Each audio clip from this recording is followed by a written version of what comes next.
స్వామి శరణమయ్యప్ప అందరికీ నమస్కారం. వెల్కమ్ టు న్యూస్ అఖండ. నేను మీ కస్తూరి శ్రీధర్. నిజంగా ఈ 55 ఏళ్ల యువనేత అయినటువంటి రాహుల్ గాంధీకి వచ్చిన కష్టం పాపం పగోడికి కూడా రాకూడదు. అలాంటి కష్టాలు వచ్చినాయి. ఈయనకన్నీ కూడా మామూలు కష్టాలు అయితే రావడంలా. సరే, మొన్నటి పార్లమెంట్ ఎన్నికల్లో బీజేపీకు మెజార్టీ రాకపోయేసరికి ఇక ఒక సంవత్సరంలో కేంద్రంలో ఎలాగైనా సరే ఇక్కడ అధికారంలోకి వచ్చినటువంటి బీజేపీ ప్రభుత్వాన్ని పడగొట్టే తాను ప్రధానమంత్రి కావచ్చు అని చెప్పేసి ఆశలు పెట్టుకున్నటువంటి ఈ రాహుల్ గాంధీకు ఇప్పుడు అంతా కూడా ఉల్టా అయిపోయింది. పాపం స్వామి, ఆయన అమాయకుడు, చాలా మంచోడు, మామూలు మంచోడు కాదు. ఎంత మంచోడు అంటే పార్లమెంట్ సాక్షిగా ఎవరిని ఎలాంటి మాటలైనా మాట్లాడతాడు, అంత మంచోడు. అటోడికి మార్చేయించిన తప్పు కదా. హర్యానా మరియు మహారాష్ట్ర రాష్ట్రాల్లో ఘోర పరాజయం తర్వాత రాహుల్ గాంధీకు కాంగ్రెస్ పార్టీకు ఏం చేయాలో అర్థం కావడంలే. పైగా మొన్నటి పార్లమెంట్ ఎన్నికల తర్వాత బలహీనపడింది అనుకున్న భారతీయ జనతా పార్టీ ఏంలే, అదేదో డైలాగులు చెప్తారు చూడు, సింహం 4 అడుగులు పోతే 10 అడుగులు ముందు పోవాలన్నట్టు ఆ టైపులో ఇప్పుడు మరింత దూకుడుగా బలపడిపోయింది. సరే, ఇక కాంగ్రెస్ పార్టీ వచ్చే ఢిల్లీ అసెంబ్లీ ఎన్నికలపైన ఆశలు పెట్టుకునేది. సరే, అప్పుడైనా కూడా ఏదో విధంగా మనం ఉనికి నిలబెట్టుకుందాము, మన పరువును కాపాడుకుందాం అనుకున్నట్టు. ఇప్పుడు జమ్మూ కాశ్మీర్లో ఈ ఇండి కూటమి ప్రభుత్వం గెలిచింది, కానీ కాంగ్రెస్కి ఎన్ని సీట్లు వచ్చినాయి? ఏమిలే. సరే, ఈ జార్ఖండ్లో కూడా వాళ్ళ కూటమి గెలిచింది, కానీ కాంగ్రెస్కి ఎన్ని సీట్లు వచ్చాయి? ఏమిలే. ఇంకా మహారాష్ట్ర మరియు హర్యానాలో ఏం జరిగిందో మనకు తెలుసు. ఇక ఈ ఢిల్లీ అసెంబ్లీలో విజయం సాధించడం ద్వారా భారతీయ జనతా పార్టీ పైన పైచేయి సాధించవచ్చు అని చెప్పేసి కాంగ్రెస్ పార్టీ భావిస్తుంది. నిజానికి కాంగ్రెస్ పార్టీ ఓటు బ్యాంకు ఎవరయ్యా అంటే ఈ ముస్లింలు, క్రిస్టియన్లు, అదేవిధంగా కొంతమంది దళితులు, ఏది కన్వర్టెడ్ అనమాట వీళ్ళల్లో, అదేవిధంగా జాట్లు. ఇక ఈ 4 వర్గాలు ఓటేస్తే తాము ఢిల్లీ అసెంబ్లీ ఎన్నికల్లో గెలవచ్చు అనేది ఈ కాంగ్రెస్ పార్టీ యొక్క ఆలోచన. ఇందుకోసం కాంగ్రెస్ పార్టీ అంతర్లీనంగా చాలా వరకు కసరత్తులు చేస్తుంది. మామూలు కాదు, ఉంటారు వాళ్ళంతా సూపర్ సీనియర్లు అంతా, మామూలు కూడా కాదు. అదేంటన్నట్టు వాళ్ళు చెప్తారు చూడు, సూపర్ సిటిజన్స్, ఆ టైప్లో సూపర్ సీనియర్స్ ఉంటారు ఆడ. వాళ్ళందరినీ కూర్చోబెట్టుకునేది ఈ ముస్లిం బ్యాచ్ అన్నింటినీ వాళ్ళ చేదస్థంతో లేని పని ఐడియాలన్నీ ఇస్తా ఉంటే ఇదిట్టా అదిట్టా అని చెప్పేసి అవన్నీ ప్లాన్ చేస్తూ ఉంటారు ఆడ కూర్చొని.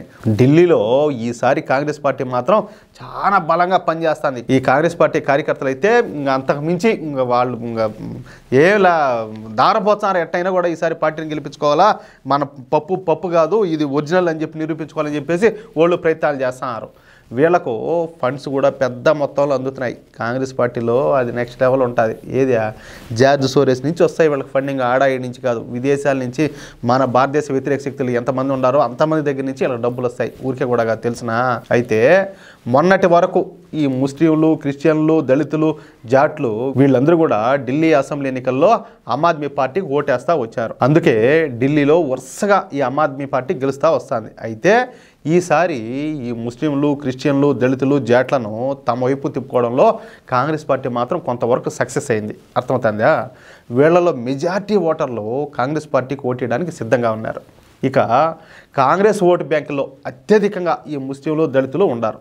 ఇక వీళ్ళ ఓట్ల మీదనే కాంగ్రెస్ పార్టీ అయితే ఆశలు పెట్టుకునేది చెప్పాలంటే. అయితే కాంగ్రెస్ పార్టీ ఆశలను అడియాసలు చేస్తా ఎంఐఎం పార్టీ ఒక కీలక నిర్ణయం తీసుకునింది. తెలుసు కదా ఎంఐఎం పార్టీ అంటే మీకు, ఈ అసదుద్దీన్ ఓవైసీ ఉన్నాడు కదా, ఆయన పార్టీ. వాళ్ళు ఏం చేశారంటే ఢిల్లీ అసెంబ్లీ ఎన్నికల్లో ముస్లిం మెజార్టీ స్థానాల్లో మేము కూడా పోటీ చేస్తామని చెప్పేసి ఎంఐఎం పార్టీ నిర్ణయించుకునేది. దీంతో కాంగ్రెస్ ఆశలు పెట్టుకున్నటువంటి ఈ ముస్లింల ఓట్లు సగానికి సగం అయితే చీలిపోనున్నాయి. ఇక దళితుల ఓట్ల విషయానికి వద్దాం. ఈసారి దళితులు పూర్తిగా తమకే ఓటేస్తారని చెప్పేసి కాంగ్రెస్ పార్టీ గట్టి నమ్మకంతో ఉన్నింది. కానీ ఇప్పుడు కాంగ్రెస్ పార్టీకు ఆ ఆశ కూడా లేకుండా మాయావతి అయితే రంగంలోకి దిగింది. ఏం చేసింది తెలిసిన, ఈసారి ఢిల్లీ అసెంబ్లీ ఎన్నికల్లో మొత్తం 70 అసెంబ్లీ స్థానాలకు గాను 70 అసెంబ్లీ స్థానాల్లో కూడా తమ పార్టీ అభ్యర్థులు నిలబెట్టాలని చెప్పేసి మాయావతి గారు అయితే నిర్ణయం తీసుకున్నారు. అంటే ఢిల్లీలోని మొత్తం 70 అసెంబ్లీ స్థానాల్లో ఈసారి ఈ బీఎస్పీ పార్టీ అభ్యర్థులు అయితే పోటీ చేయనున్నారు. అంటే ఢిల్లీ ఎన్నికల్లో బీఎస్పీ పార్టీ గెలవనప్పటికీ ప్రతి నియోజకవర్గంలో కూడా కనీసం 2,000 నుంచి 10,000 వరకు ఓట్లను అయితే ఓటు చేర్చగలుగుతారు. అంటే కాంగ్రెస్ పార్టీ ఓటు బ్యాంకు ఇప్పుడు నిట్ట నిలువున చీలిపోతుంది. అర్థమవుతుందా? అంటే ఎంఐఎం పోటీ చేసి ఇట్లా బీఎస్పీ పోటీ చేస్తే ఏమవుతుంది? వీళ్ళు గెలిచా వాళ్ళు గెలిచా అంటే కాంగ్రెస్ పార్టీ ఆశలు పెట్టుకున్నటువంటి దళితుల ఓట్లు కూడా రెండుగా జీలిపోయి ఉన్నాయి. అట్ట ముస్లిం ఓట్లు జీలిపోయా, అట్ట దళితుల ఓట్లు జీలిపోయా. ఇంకేంది వీళ్ళు గెలిచేది అంటే ఇప్పటికే ముస్లిం ఓట్లను ఎంఐఎం గెలుస్తూ ఉంటే ఇప్పుడు దళితుల ఓట్లను మాయావతి గారు గెలుస్తారనమాట. ఇప్పుడు మాయావతి నిర్ణయం తీసుకోవడంతో కాంగ్రెస్ పార్టీ లబో దిబోమని కొట్టుకుంటుంది. ఏం చేయాలో తెలియక ఈ కాంగ్రెస్ పార్టీ స్ట్రాటజిస్టులు ఉన్నారు కదా, ఇందాక నేను చెప్పిన సూపర్ సీనియర్లు అంతా కూడా వీళ్ళందరూ కూడా ఆ తలకాయ గోడకేసి బాదుకుంటారంట. ఏం చేయాలో అర్థం కాక. అంటే ఈసారి కూడా ఢిల్లీ అసెంబ్లీ ఎన్నికల్లో కాంగ్రెస్ పార్టీ మరొకసారి ఘోర పరాజయాన్ని అయితే చవి చూడబోతుంది. బహుశా ఈ విషయం తెలిసే ఏం చేస్తాడు పాపం రాహుల్ గాంధీ వియత్నాం పోయినాడు.